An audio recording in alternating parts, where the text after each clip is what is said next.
Blood म्हणजे काय, plasma म्हणजे काय, ब्लड सेल म्हणजे काय, प्लाझ्मामध्ये कोणते कोणते प्रोटीन असतात, ग्लोबुलिन प्रोटीनचा काय उपयोग, अल्बुमिन प्रोटीनचा काय उपयोग, प्रोथ्रोम्बिनचा काय उपयोग, फायब्रोनोजनचा काय उपयोग, अजून ह्याच्यामध्ये गॅस कोणते असतात, वॉटर म्हणजे वॉटरचं काय काम असतं, मिनरल्स सॉल्ट ह्याचं काय काम असतं, किंवा असे वेगवेगळे जे घटक आहेत त्याचं काय काम असतं ह्या ब्लडमध्ये.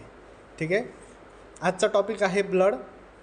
ब्लड याचं डिवायडेशन दोन ह्याच्यामध्ये असतं, प्लाझ्मा आणि ब्लड सेल. ठीक आहे, प्लाझ्मा हे 55% असतं आणि ब्लड सेल हे 45% असतं.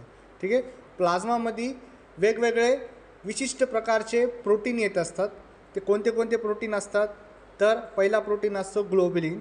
ग्लोबुलिनचं काय काम असतं, तर इम्पॉर्टंट काम असतं, हे काय करत असतं, अँटीबायोटिक तयार करत असतं आणि दुसरा आयनसोबत रिॲक्शन होऊन हिमोग्लोबिन तयार करत असतं.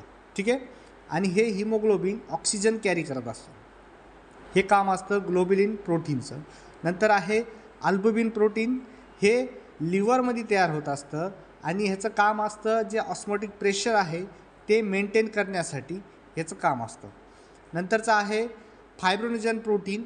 ह्याचं काम असतं जे ज्यावेळेस ब्लड सेलला इंजुरी होती किंवा ब्लड वेसलला इंजुरी होती ते ब्लड कॉन्ग्युलेट करण्यासाठी, क्लॉट करण्यासाठी ह्या फायब्रोनोजनचा उपयोग होतो. आणि प्रोथ्रोम्बिनचा बी सेमच यूज आहे, पण प्रोथ्रोम्बिन आपल्याला कधी भेटतं, ज्यावेळेस फॅटमधून व्हिटॅमिन केची विघळतं त्यावेळेस आपल्याला प्रोथ्रोम्बिन भेटत असतं. प्रोथ्रोम्बिनचं काम काय असतं, ब्लड क्लॉट करण्यासाठी. ठीक आहे, आता ह्याच्यामध्ये वेगवेगळे प्रकारचे गॅस असतात.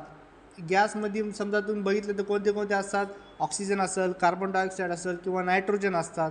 ठीक आहे, किंवा ह्याच्यामध्ये